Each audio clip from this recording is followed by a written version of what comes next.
I stood at my family's reunion holding a glass of champagne when my mother raised her own glass, pointed at my younger sister Lauren, and announced to 60 relatives that Lauren was the daughter who truly loved them, while I had never lifted a finger to help. The room went silent. I felt every eye on me. For 9 years, I had quietly covered their mortgage, paid their medical bills, and sent monthly checks totaling over $200,000. Nobody knew. I set down my glass, smiled, and walked out into the summer night. My hands shook on the steering wheel as I drove home to my small apartment across town. The streetlights blurred through tears I refused to let fall. I gripped the wheel tighter, forcing myself to breathe, to focus on the road, to not think about the 60 faces that had stared at me in that banquet hall. But I couldn't stop my mind from drifting back. 3 months after the stroke, they called me. It was late, nearly 11 at night. My mother was crying so hard I could barely understand her. They were going to lose the house. The bank had sent a notice. They were 2 months behind and sinking fast. I had just gotten my first real paycheck. I was 23 years old, finally making decent money, finally independent. I'd been planning to save for a house of my own someday, maybe travel a little, build a life. Instead, I logged into my bank account that night and set up automatic payments. Mortgage first, then utilities, then their car payment because my father needed to get to physical therapy and my mother needed to get to work. I told them it was temporary, just until they got back on their feet. But my father never fully recovered. The physical therapy helped, but he couldn't return to factory work. He couldn't lift, couldn't stand for long periods, couldn't do the things that had defined his working life. My mother's arthritis worsened. She cut her hours instead of increasing them. Temporary became permanent. Every month, $3,850 left my account like clockwork. Mortgage. Utilities averaging $300. Car payment of $450.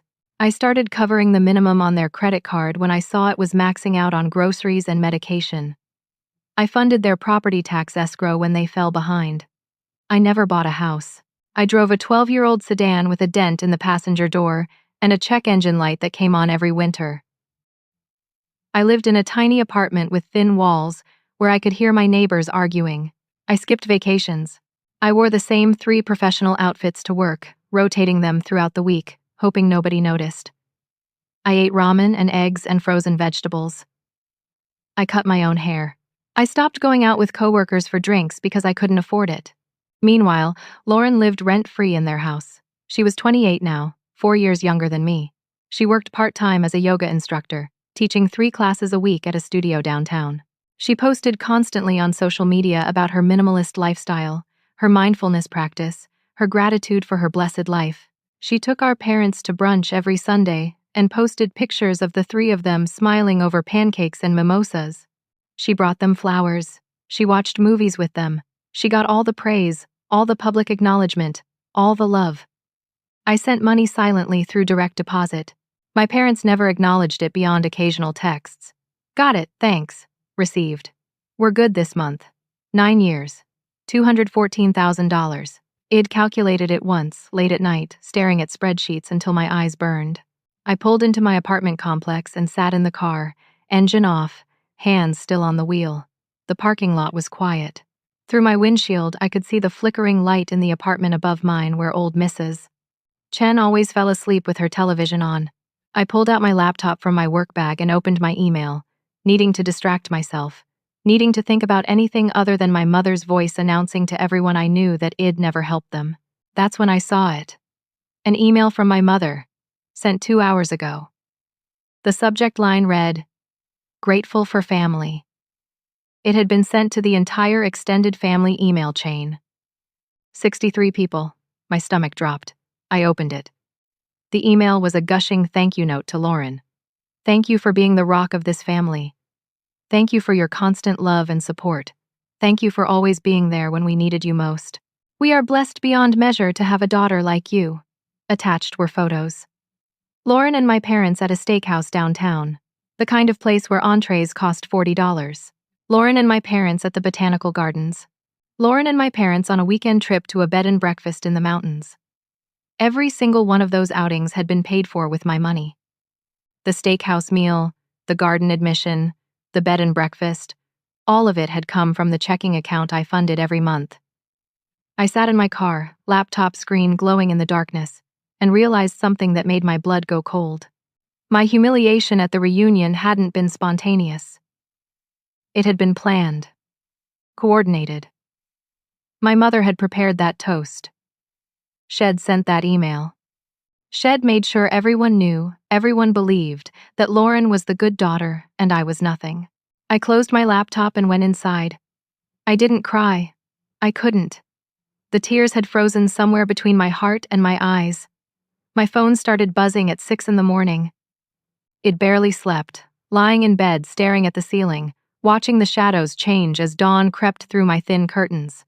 The buzzing was violent, insistent. I rolled over and looked at the screen. 26 missed calls, 15 from my mother, 7 from my father, 4 from Lauren. I scrolled through the notifications. 38 text messages, all variations of the same theme. Call us back. Where are you? We need to talk. This is ridiculous. Stop being childish. Answer your phone. I silenced it and got out of bed. My hands were steady as I made coffee, measuring grounds, pouring water, waiting for the machine to gurgle and hiss. The mundane routine felt grounding, normal. Like maybe if I went through the motions of an ordinary Sunday morning, everything would make sense again.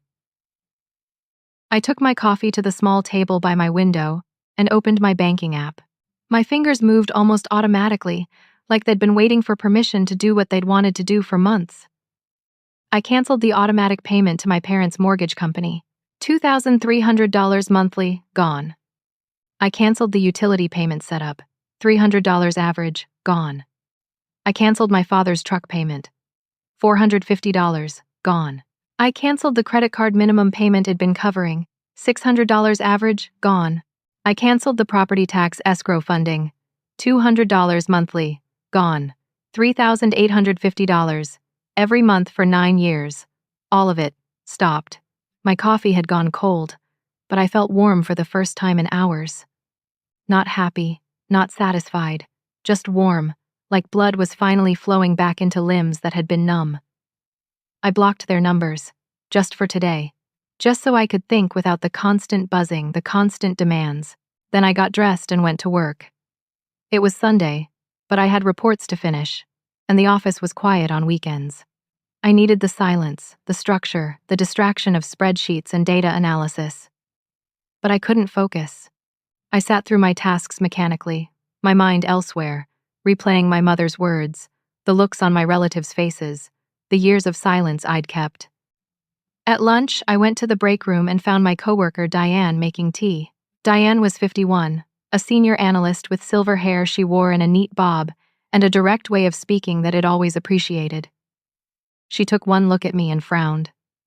"You look terrible. What happened?" I didn't plan to tell her. I'd never told anyone. But something in her concerned expression, the genuine worry, broke something loose inside me. I sat down at the break room table and told her everything. 9 years of payments, the reunion, the toast, the email, all of it. Diane didn't interrupt. She let me talk, nodding occasionally, her expression growing darker with each detail. When I finished, she was silent for a long moment. "Why didn't you ever tell anyone?" she finally asked. I shrugged, feeling foolish. I thought it was what good daughters did. I thought eventually they'd acknowledge it, you know? I thought if I just kept helping, kept being there, they'd see, they'd appreciate it.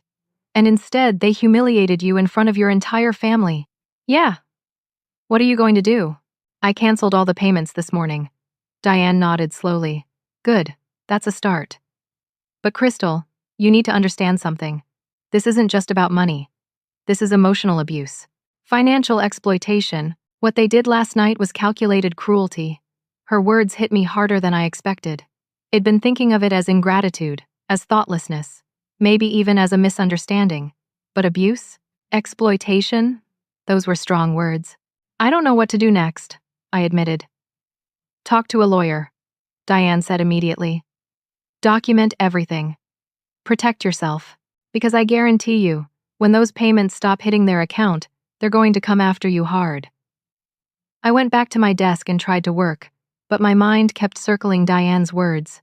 Talk to a lawyer. Document everything. Protect yourself. At 4 in the afternoon, I unblocked my phone to check if there were any work emails. The missed calls had climbed to 39. The text messages had turned from demanding, to angry, to desperate. And then I saw the new email. It was from my Aunt Patricia, my father's older sister. Subject line: "We need to talk." Marked urgent. I opened it with trembling hands. "Cristal, I saw what happened at the reunion. I've been sick about it all night. I did some digging and I need you to know something. Your parents have been telling the family for years that Lauren supports them financially. I've seen them show relatives what looked like Venmo receipts from Lauren. Your mother showed me one last Christmas when I asked how they were managing. I thought Lauren was helping them. Everyone thought that. But after last night, I started asking questions. I talked to your cousin Marcus, who works in tech. He looked at the screenshots your mother showed people. Crystal, they're fake. The Venmo receipts are edited images. Lauren never sent them money.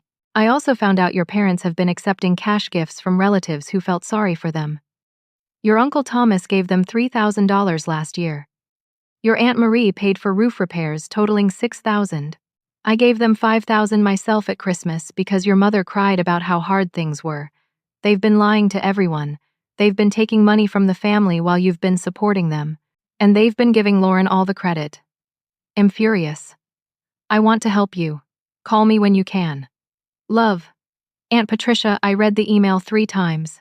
Then I got up, grabbed my bag, told my supervisor I was feeling sick, and left the office. I sat in my car in the parking garage and finally let myself cry. Not sad tears, angry tears, betrayed tears. 9 years of sacrifice, and they hadn't just failed to acknowledge it. They'd actively lied about it. They'd created fake evidence. They'd defrauded other family members. They'd built an entire false narrative with Lauren as the hero, and me as the ungrateful, absent daughter. My phone rang. Aunt Patricia, I answered. I got your email, I said, my voice rough. Oh, honey, I'm so sorry. I should have figured it out sooner. It's not your fault. Can you meet me tomorrow? I have more information. Things you need to see. Yes, I said. Yes, I'll meet you. I drove home as the sun set, painting the sky orange and purple. Somewhere in that drive, I made a decision. I wasn't going to stay silent anymore. I wasn't going to protect them from the consequences of their lies. I was going to fight back. I met Aunt Patricia at a coffee shop on Monday evening after work. She was already there when I arrived, sitting at a corner table with a manila folder in front of her. She stood and hugged me tight when she saw me, the kind of hug that made my throat close up. I'm glad you came, she said, as we sat down. She opened the folder and spread documents across the table. Screenshots of family group chats where my mother bragged about Lauren's generosity. Printed Facebook posts from my parents' accounts thanking Lauren for her love and support. A Christmas card from last year that said, "Blessed to have a daughter like Lauren who takes care of us," in golden script. I've been collecting these since yesterday, Patricia said. Once I started looking, I found them everywhere. Your parents have been building this narrative for years. I picked up one of the Facebook posts. It showed Lauren and my parents at a restaurant, all 3 of them smiling. The caption read, "So grateful for our amazing daughter who makes sure we're taken care of." The post had 47 likes and dozens of comments from relatives praising Lauren. I took them there, I said quietly. I mean, my money did. I remember when this was posted. It was my father's birthday. I sent an extra $500 that month so they could celebrate. Patricia's jaw tightened. There's more you need to know. 3 months ago, your parents took out a second mortgage on their house. $40,000. I looked up sharply. What? They told family it was for medical expenses. Your Uncle Thomas was worried sick about it. But Cristal, look at this. She pulled out her phone and showed me Lauren's Instagram, posted 12 weeks ago. Photos from Hawaii, Lauren on a beach, Lauren and my parents at a luau, Lauren snorkeling. The caption, "Blessed to treat my amazing parents to the trip of a lifetime. They deserve the world. $40,000, a second mortgage." While I was still paying their first mortgage, their bills, their expenses, they took out a loan for a vacation. My voice sounded hollow. It looks that way. I can't prove the money went to the trip, but the timing matches perfectly. I felt dizzy. Why are you helping me? They're your brother and sister-in-law. Patricia's expression hardened. Because what they're doing is wrong. I raised my brother better than this. Our parents raised him better than this. And I won't stand by and watch him destroy his daughter to prop up a lie. We spent 2 more hours in that coffee shop. Patricia showed me everything she'd gathered. Messages where my mother complained about bills but mentioned Lauren's help. Photos of gifts relatives had given my parents out of sympathy. A spreadsheet Patricia had created estimating that relatives had given my parents at least $22,000 over the past 3 years. All based on the false belief that they were struggling despite Lauren's help. You should talk to a lawyer, Patricia said finally. What they've done is more than just lying. They've committed fraud. I went home with the manila folder tucked under my arm. I stayed up until 3 in the morning, compiling everything. 9 years of bank statements downloaded and printed. Transaction records showing every payment to my parents. Emails where they'd asked for help and I'd said yes. Text messages thanking me curtly for deposits. I created a spreadsheet. Every payment, every date, every amount. $214,372.18. That was the exact total. I barely slept, and when my alarm went off at 6, I felt simultaneously exhausted and wired. I went to work, but my mind was elsewhere. I kept checking my phone, watching the increasingly frantic messages pile up from my parents. By Monday afternoon, the tone had shifted. My mother's messages were no longer begging me to call. They were angry, threatening. You're being incredibly selfish. How dare you abandon us like this? After everything we've done for you, you're going to regret this. Lauren sent a voice message that I listened to once and then deleted. Her voice was high, strained. She called me cruel and heartless. She said our parents were panicking about bills. She said I was tearing the family apart over my pride. Not once did anyone acknowledge the money. Not once did anyone thank me. Not once did anyone apologize for the reunion. On Tuesday morning, I found a certified letter in my mailbox. My hands shook as I opened it. It was from an attorney. Not a big firm. Someone local. I recognized the name from my parents' church directory. The letter was formal, full of legal language that made my stomach churn. The letter accused me of elder financial abuse and breach of oral contract. It claimed I had promised to support my parents permanently and was now abandoning them in their time of need. It demanded I resume all payments immediately and compensate them for emotional distress caused by my sudden and cruel withdrawal of support. I had to read it 3 times before the words fully sank in. They were threatening to sue me. My own parents. Not just threatening, they'd actually hired a lawyer and sent a legal demand. I called Diane from my car during lunch. They're suing me, or threatening to. I don't even know. Get a lawyer. Today. Right now. I don't even know where to start. I have someone. Sarah Brennan. She handled my sister's divorce. She's tough and she's fair. I'll text you her number. 20 minutes later, I was on the phone with Sarah Brennan's office, explaining my situation to her paralegal. Sarah could see me Thursday afternoon. I spent the next 2 days in a fog. Work felt surreal. Everything felt surreal. I kept expecting to wake up and find out this was all some terrible nightmare. Thursday afternoon, I sat in Sarah Brennan's office with my folder of documents, my spreadsheets, my bank records, and the threatening letter from my parents' attorney. Sarah was in her mid-40s with sharp eyes and an efficient manner. She listened to my entire story without interrupting, making notes on a legal pad. When I finished, she sat back and studied me. You know you haven't done anything wrong, right? They're saying I promised to support them forever. Did you? In writing. No. I just started helping and never stopped. Then there's no contract. You were providing gifts. You can stop giving gifts whenever you want. This threat is baseless. She tapped the letter. But Crystal, you have something much more interesting here than just a defense. What do you mean? I mean, you have an offense. Your parents have committed fraud. They've accepted money from relatives under false pretenses by claiming your sister was supporting them when she wasn't.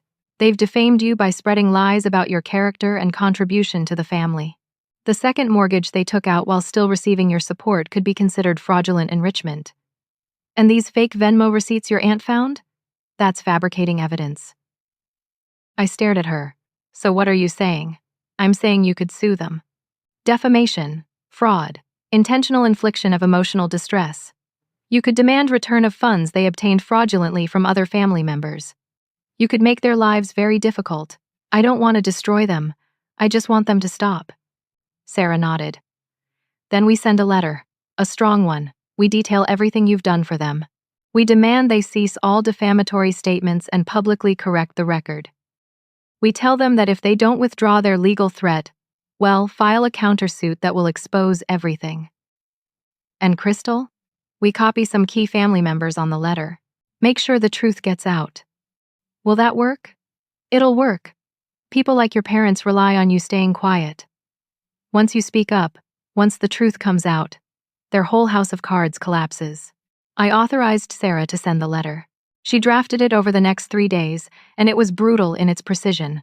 It detailed every single payment Edie made with dates and amounts. It included copies of bank records as exhibits. It described the fake Venmo receipts and the money taken from relatives. It demanded my parents cease all defamatory statements, publicly correct the record within 7 days, and withdraw their legal threat. It warned that failure to comply would result in a lawsuit for defamation, fraud, and intentional infliction of emotional distress. And it mentioned that I had shared all evidence with the IRS regarding unreported gift income and potentially fraudulent charitable solicitation. Sarah sent the letter on a Tuesday. She copied Aunt Patricia and 3 other family members Patricia had identified as key witnesses. Within 2 hours, my phone started ringing, but this time it wasn't my parents. It was my cousin Jacob. He was 35, a CPA, someone I'd always liked but rarely saw. His voice on the phone was tight, stressed. Crystal. I saw the letter Patricia forwarded to me. I need to tell you something. Okay. I've been doing your parents' taxes for the past 3 years. They asked me to help because they said money was tight and they couldn't afford a tax service. I did it for free because they're family. Okay, I said again, not sure where this was going. Crystal, they've been claiming Lauren as a dependent, and they've been writing off caregiver expenses that Lauren supposedly incurred while helping them. Medical mileage, home modifications for your dad's disability, meal deliveries. It's reduced their tax burden significantly over 3 years. My stomach dropped. But Lauren never spent her own money on any of that. I know that now. But I didn't know it then. They showed me receipts, logs. Everything looked legitimate. Crystal, if the IRS investigates based on the evidence in that letter, your parents could be looking at tax fraud charges, penalties, maybe even criminal prosecution. Oh my God. I don't know what to do. They're my aunt and uncle. But what they've done is serious. And if I don't report it now that I know, I could lose my license. Jacob, I never wanted this to get so big. I know, but it is big, and it's going to get bigger. I just wanted you to know what's coming. I hung up and sat on my couch, staring at nothing. This had spiraled so far beyond what Eid imagined. It just wanted them to acknowledge what Eid done. It wanted an apology. It wanted them to stop lying. Now there were lawyers and fraud investigations and tax implications. I called Sarah and told her about Jacob's call. She was quiet for a moment. Do you want to pull back? She asked. We could try to settle this quietly before it goes further. I thought about the reunion, about my mother's toast, about 9 years of silence and sacrifice, about the email thanking Lauren, about the fake receipts and the lies and the money taken from relatives who thought they were helping. No, I said. I don't want to pull back. Let's see where this goes. The family began to fracture within days.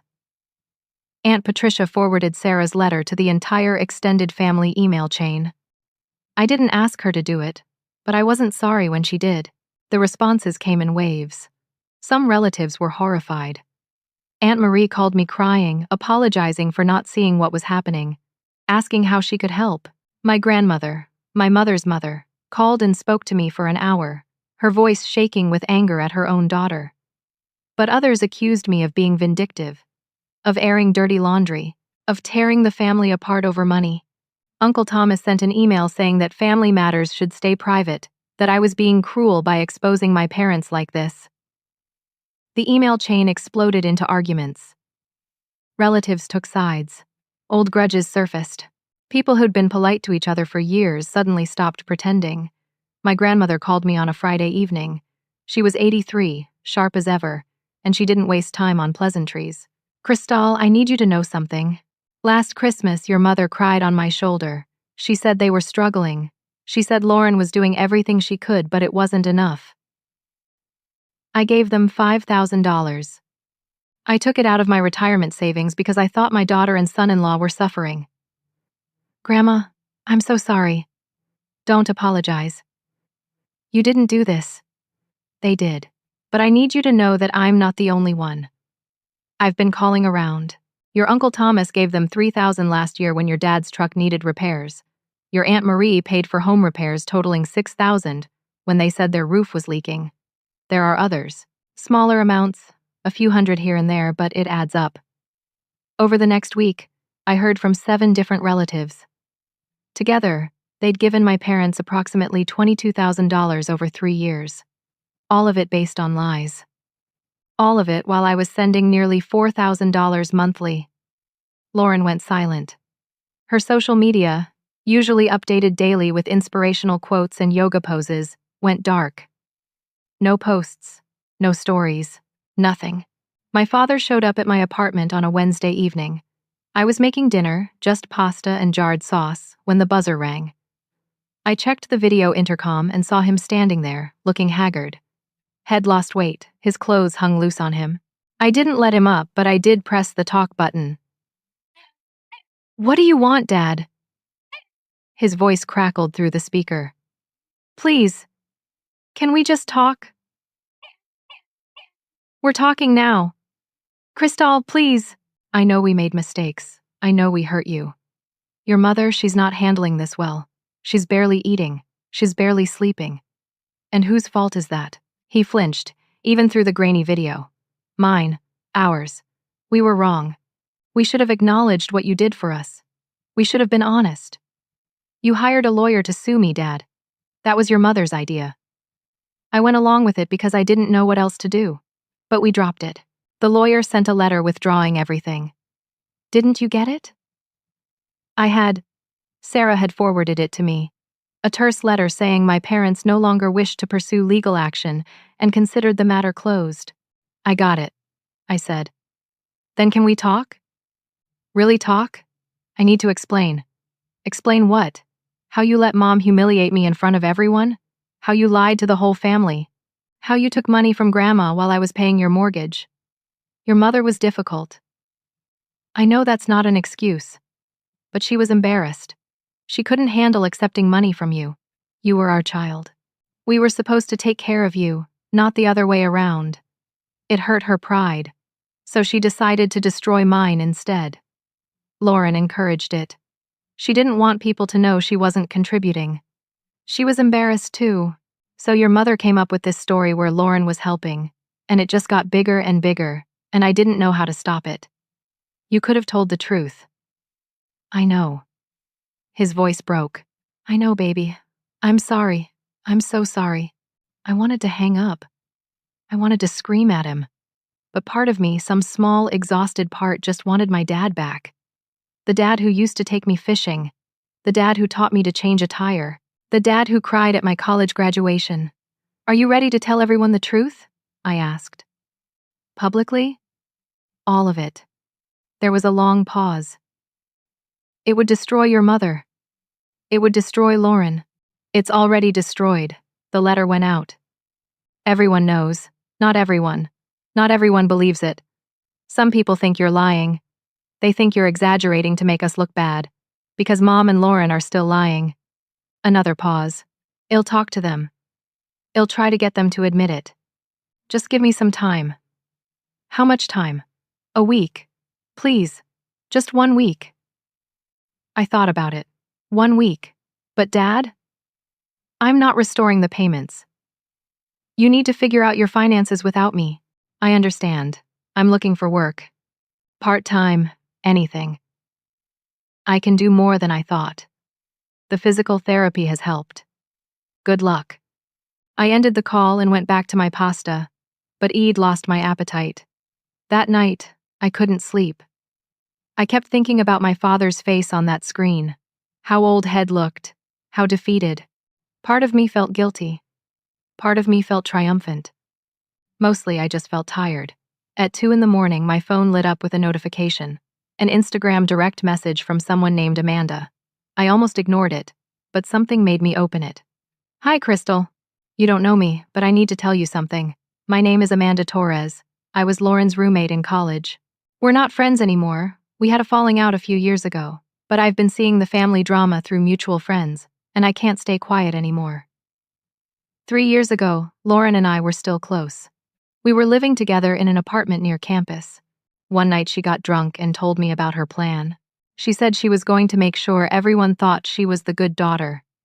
She said your parents preferred her anyway, they just didn't say it, and she was going to make it obvious. She laughed about how you were too proud to ever tell anyone you were paying for everything. She said it made it easy for her to take credit. She joked about making sure she'd be the primary inheritor when your parents died. She said she was playing the long game. I thought it was just drunk talk. But after we stopped being friends, I heard through people that she was actually doing it, building this whole image. And now I'm seeing what it's done to you, and I feel sick. I kept quiet because Lauren and I weren't talking, and I figured it wasn't my business. But seeing that they threatened to sue you crossed a line. I can't watch this happen. I'll give you a written statement if you need it. I'll testify if it comes to that. What she did was calculated and cruel, and you deserve to have someone back you up. I'm sorry I didn't speak up sooner. I read the message 5 times. Then I screenshot it and forwarded it to Sarah. In the morning, Sarah called me. This changes things. This is evidence of premeditation. This shows Lauren intentionally defrauded the family and manipulated your parents. With this, we could go after her directly. Do we need to? That depends. Do you want justice or do you want peace? I thought about that question for a long time. I want the truth out. I want them to stop lying. I want my family to know what really happened. But I don't want to destroy them. I don't want to be cruel. Then we use this as leverage. We give your parents and Lauren one last chance to come clean. Publicly, completely. And if they don't, we file suit and let a court sort it out. Okay, I said. Let's do that. Sarah arranged a meeting. Not a casual family sit-down, but a formal mediation in a conference room she rented at a hotel downtown. Professional. Neutral territory. She invited my parents, Lauren, Aunt Patricia, and my grandmother. Everyone else was excluded. The meeting was set for a Saturday afternoon. I arrived early, dressed in a navy suit I'd bought for job interviews years ago, wanting to look composed, professional, untouchable. Sarah met me in the lobby, and we went up together. The conference room had a long table, uncomfortable chairs, terrible fluorescent lighting. My parents arrived next, both looking diminished somehow. My mother's hair was unwashed, pulled back in a messy ponytail. My father walked with a cane I'd never seen him use before. Lauren came in last, wearing yoga pants and an oversized sweatshirt, her eyes red-rimmed. She wouldn't look at me. Aunt Patricia and my grandmother arrived together. Grandma kissed my cheek and squeezed my hand before sitting down across from her daughter. Sarah started the meeting with a summary of facts. She laid out everything like a prosecutor. 9 years of payments, $214,000, the fake Venmo receipts, the money taken from relatives, Lauren's confession to Amanda about her long-term plan, the tax fraud, the second mortgage, the Hawaii trip. She had documents for everything. Bank records, screenshots. Amanda's written statement, notarized. Jacob's statement about the tax returns. Receipts from relatives showing the money they'd given. It took 45 minutes. Nobody interrupted. My mother stared at the table. My father kept wiping his eyes. Lauren seemed to shrink into her chair. When Sarah finished, she looked at my parents. Now, you have a choice. You can acknowledge everything publicly. You can apologize to Cristal and to every family member you defrauded. You can set up a repayment plan for the money you took under false pretenses.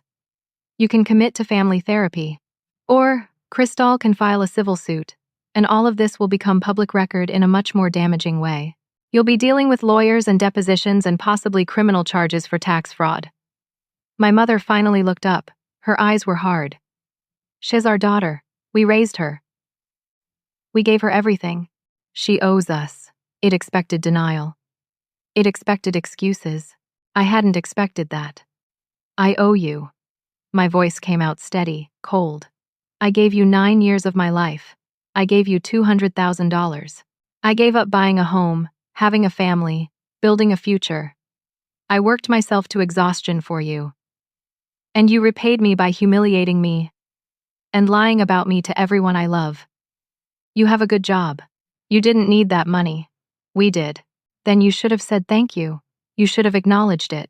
You should have told people the truth, instead of giving Lauren credit for my sacrifice. My grandmother stood up suddenly. Her chair scraped loud against the floor. Enough. Diane, I am ashamed of you. Absolutely ashamed. This is my granddaughter, my blood, and you have treated her worse than a stranger. My mother's name was Diane. It almost forgotten. She was always mom to me. You stood in front of our family, Grandma continued, her voice shaking but fierce. And you degraded your own child. You lied to me. You took my retirement money under false pretenses. You raised your other daughter to be a liar and a manipulator, and now you sit here and say Crystal owes you. You don't understand, my mother said weakly. I understand perfectly. You were embarrassed to accept help from your daughter, so you pretended it was coming from the daughter who lives under your roof and contributes nothing. You built a fantasy and you forced Crystal to pay for it in every sense. Aunt Patricia leaned forward. You need to make this right. Not for Crystal's sake at this point, but for your own. Because right now, you're looking at a lawsuit that will air everything, and based on what Jacob told me, possibly criminal tax fraud charges. The IRS doesn't care about hurt feelings. They care about false deductions and unreported income. My father finally spoke. What do you want, Crystal? Just tell us. What will make this right? I looked at Sarah.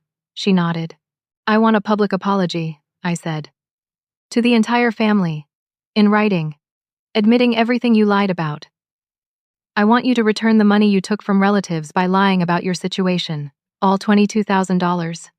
I don't care if you need a payment plan, but it needs to be repaid. I want both of you in therapy, working on why you thought any of this was acceptable. And I want you to understand that I'm not restoring the monthly payments. You need to figure out your finances yourselves. I'll consider helping with true emergencies on a case-by-case basis. But the free ride is over. We can't afford to repay $22,000, my mother said.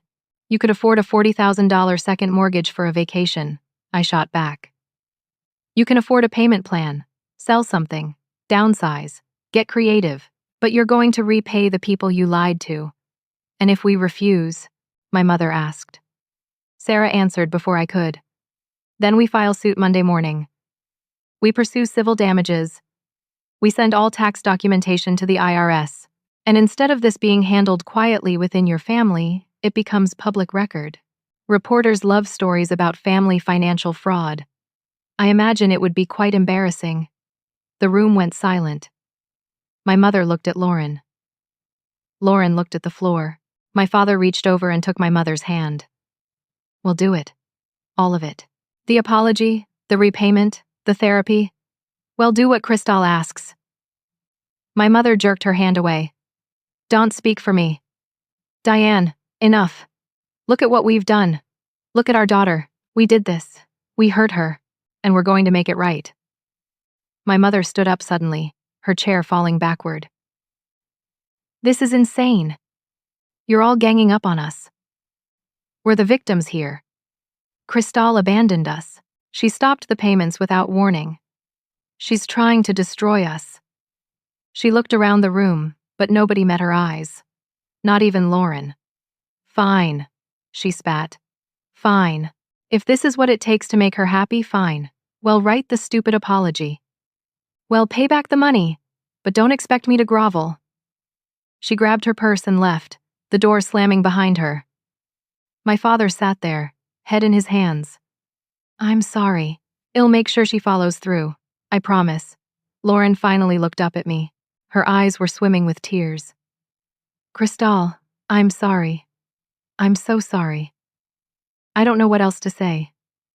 You could start by telling everyone the truth, I said. I will. I promise I will. The meeting ended shortly after. Sarah said she'd draw up a formal agreement outlining the terms and everyone would need to sign it. Aunt Patricia and Grandma hugged me before leaving. My father tried to approach me, but I shook my head and he backed away. I went home feeling hollowed out. Not victorious. Not satisfied. Just empty. 2 days later, on Monday evening, my phone buzzed with a notification. An email to the entire extended family chain. But it wasn't from my parents. It was from Lauren. I opened it with shaking hands. Subject: the truth about everything. To my family, I need to tell you the truth because I can't live with the lies anymore. Everything you've heard about me supporting our parents financially was false. I didn't send them money. I didn't pay their bills. I didn't help with their mortgage or medical expenses, or anything else. Crystal did. For 9 years, Crystal sent them nearly $4,000 every month. Over $200,000 total. She sacrificed her own future to take care of them while I lived rent-free in their house and took credit for her generosity. I knew what I was doing. I encouraged Mom and Dad to tell everyone I was helping them. I even created fake Venmo receipts to show people. I wanted to be seen as the good daughter. I wanted the praise and the love and the attention. I wanted to make sure I'd be the favorite, so that when our parents died, I'd inherit more. That was my plan. I was playing a long game, and I used Crystal's silence against her. At the family reunion, when Mom gave that toast, I should have stood up and told the truth. But I didn't. I let Crystal be humiliated because it served my purposes. I'm ashamed. I'm disgusted with myself. I don't expect any of you to forgive me. I don't deserve it. I'm moving to Oregon next month. I need to figure out who I am without the lies. I need to become someone I can respect. Crystal, if you ever read this, I'm sorry. You deserved better from all of us. You deserved better from me. To everyone else, please don't blame Crystal for any of this. She's the only one who acted with integrity. The rest of us failed her. I'm sorry. Lauren attached to the email was a video file. I clicked it. It was Lauren and my mother in what looked like the kitchen of my parents' house. They were arguing. Lauren was saying something about needing to tell the truth. My mother was screaming at her, calling her ungrateful, saying she was betraying the family, saying she'd regret this. The video cut off abruptly. I sat on my couch, phone in my hands, and realized Lauren's confession wasn't entirely noble. It was strategic. She was getting ahead of the lawsuit. She was controlling the narrative before it controlled her. She was saving herself. But it was still the truth. And the truth was finally out. My phone started ringing almost immediately. Relatives calling to apologize, to express shock, to say they'd always suspected something wasn't right. I let most of them go to voicemail. Aunt Patricia texted, "Well, that's one way to do it. Are you okay?" I texted back, "I think so. Thank you for everything," she responded. "You're stronger than all of them. Don't forget that." I put my phone on silent and went to bed. For the first time in weeks, I slept through the night. The family email chain exploded after Lauren's confession. Over the next week, I received 63 emails from relatives. Most were supportive. Some were apologetic. A few were still angry, but those were from people who'd always sided with my parents regardless of facts. My mother sent nothing. Total silence. My father sent a short email. "I'm sorry for everything. I'm working on making it right. I hope someday you can forgive me." I didn't respond. Sarah drew up the formal agreement. My parents had 7 days to provide a written apology to the family and establish a repayment plan for the $22,000 they'd taken from relatives. They also had to provide proof they'd scheduled therapy appointments. On day 6, Aunt Patricia forwarded me an email my parents had sent to the family. It was shorter than Lauren's confession, less emotional, but it covered the basics. They admitted they'd lied about Lauren supporting them. They admitted Crystal had been paying their expenses for 9 years.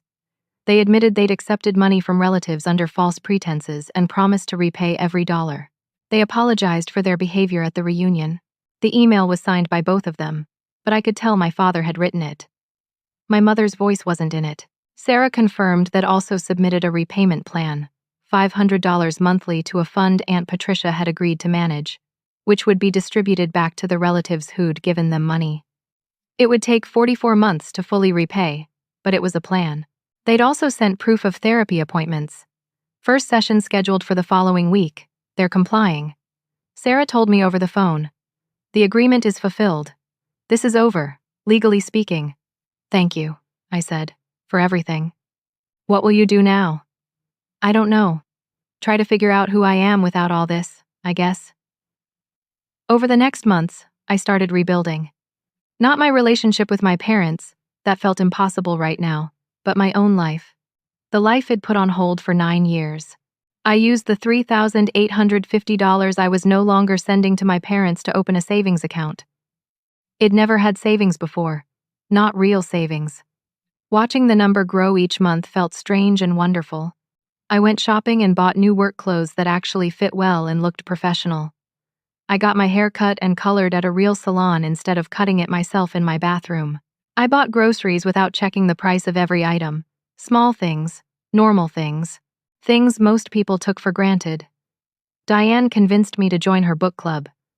I met people outside of work for the first time in years.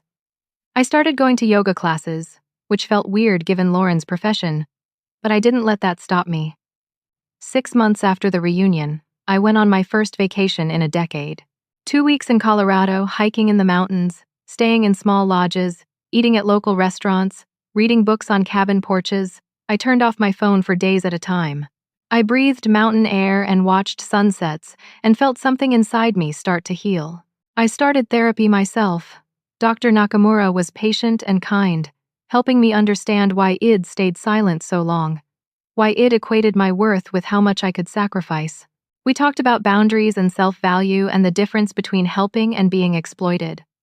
I began looking at condos. Actually looking. Not just scrolling through listings and fantasizing. I talked to a mortgage broker. I got pre-approved. I went to open houses.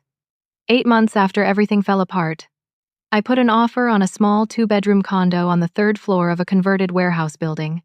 It had exposed brick walls and big windows and a tiny balcony overlooking the city. The kitchen was updated, the bathroom had a real bathtub, and there was a closet big enough for all my clothes plus clothes I didn't even own yet. My offer was accepted. I closed 3 weeks later. The day I got my keys, I sat on the floor of my empty living room and cried. Happy tears this time.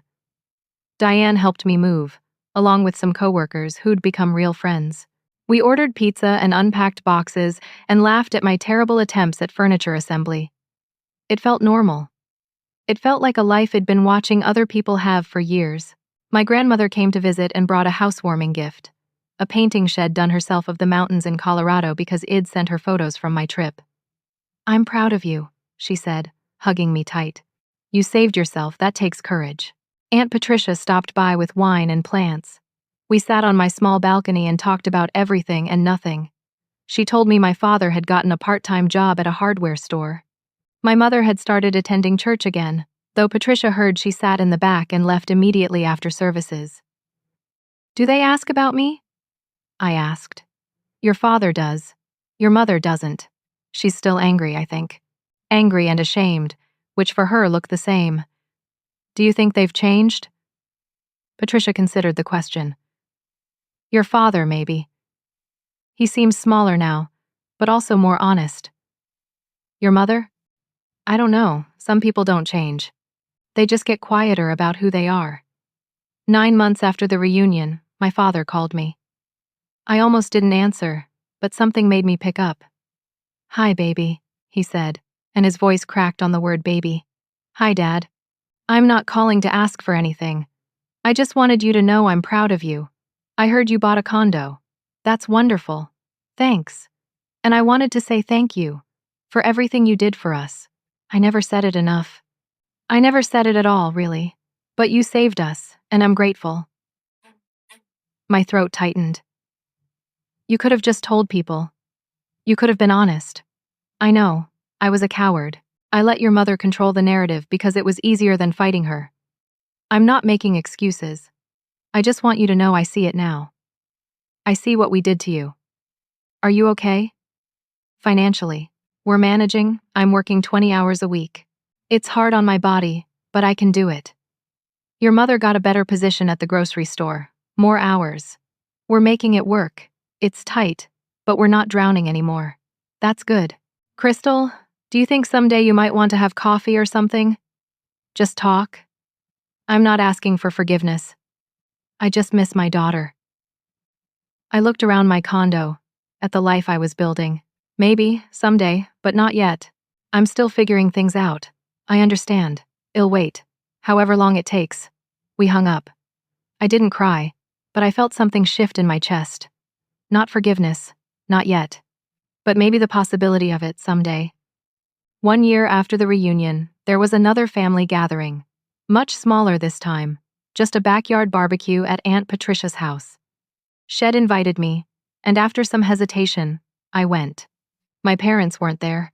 Patricia had made it clear that the event was for people who wanted to support me, and she wasn't ready to put me in that position yet. I was grateful. About 20 relatives came. People who'd sent supportive messages, who'd apologized, who'd made it clear they understood what had happened. We ate burgers and corn on the cob and watermelon. We played badminton and told stories and laughed. My grandmother pulled me aside at one point. "You look different," she said. "Different how?" "Lighter. Like you're not carrying the world anymore." She was right. I did feel lighter. The weight of 9 years of silent sacrifice had lifted. I wasn't responsible for anyone but myself. It was terrifying and liberating in equal measure. As the sun set and people started leaving, Aunt Patricia walked me to my car.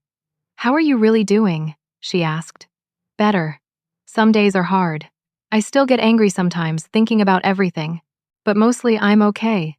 I'm building a life that's mine. That's all any of us can do. Build our own lives. Choose who we let in and who we keep out. Thank you for standing up for me. For seeing the truth.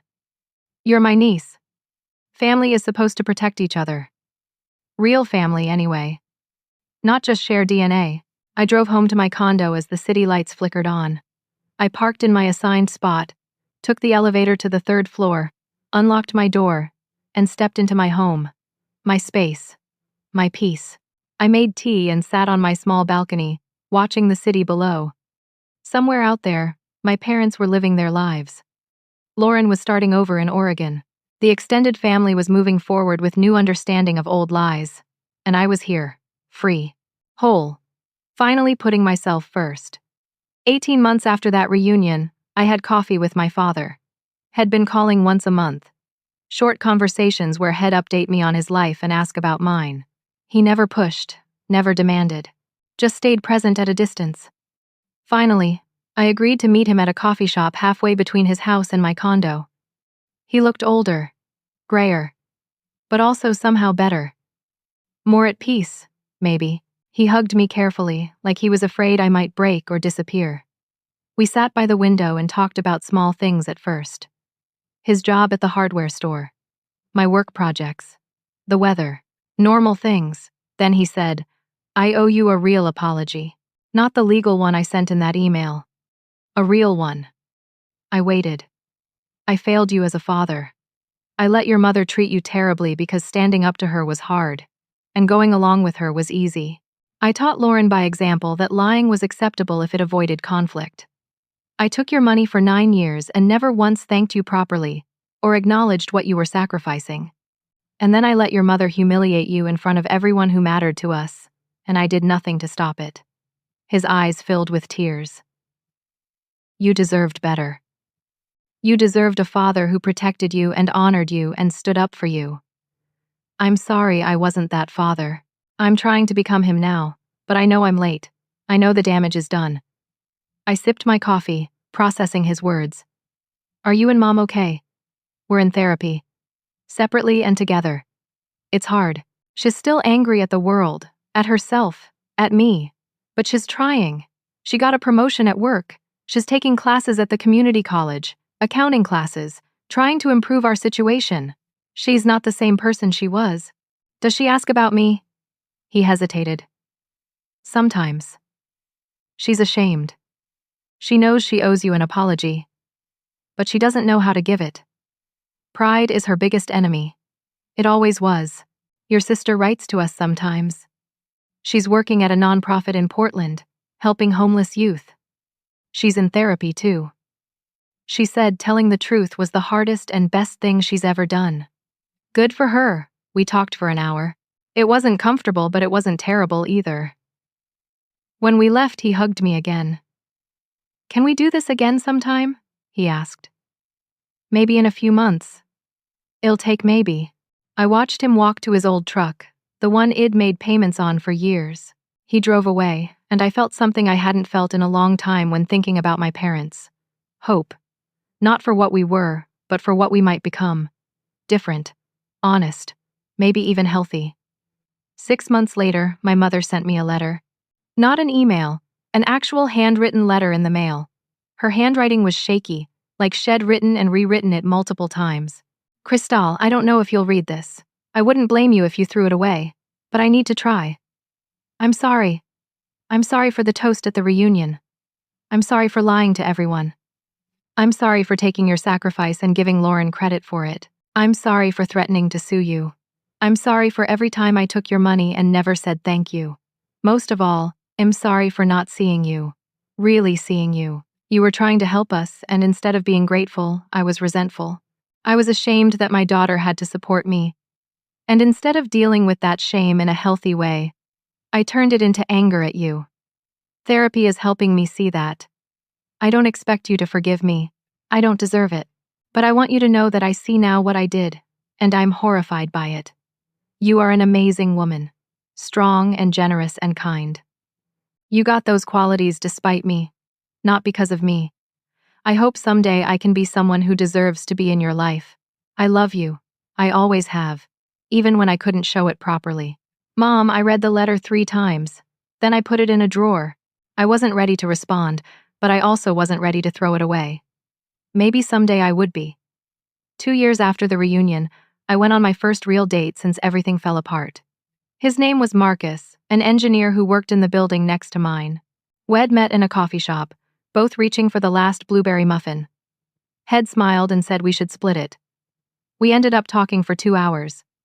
He knew nothing about my family drama. He just knew me as Crystal, the woman with the condo downtown who loved hiking and read mystery novels and made terrible jokes.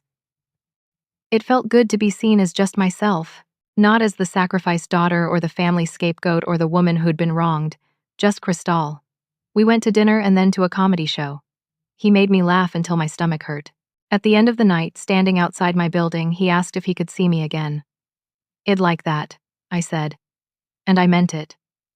Life moved forward. I got a promotion at work.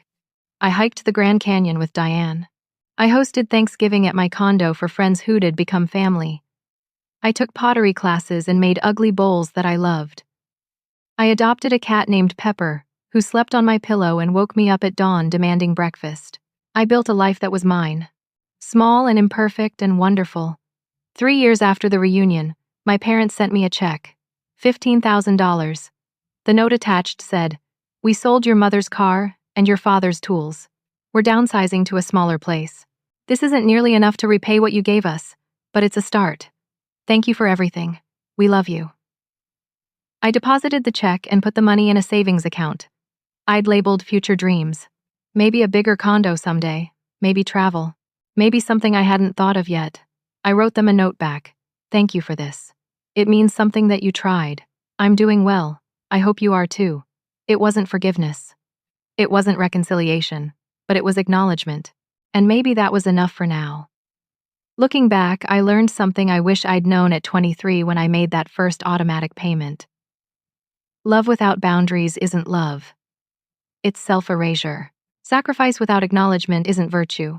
It's enabling dysfunction. Family isn't just about shared blood or obligation. It's about mutual respect, honesty, and reciprocal care.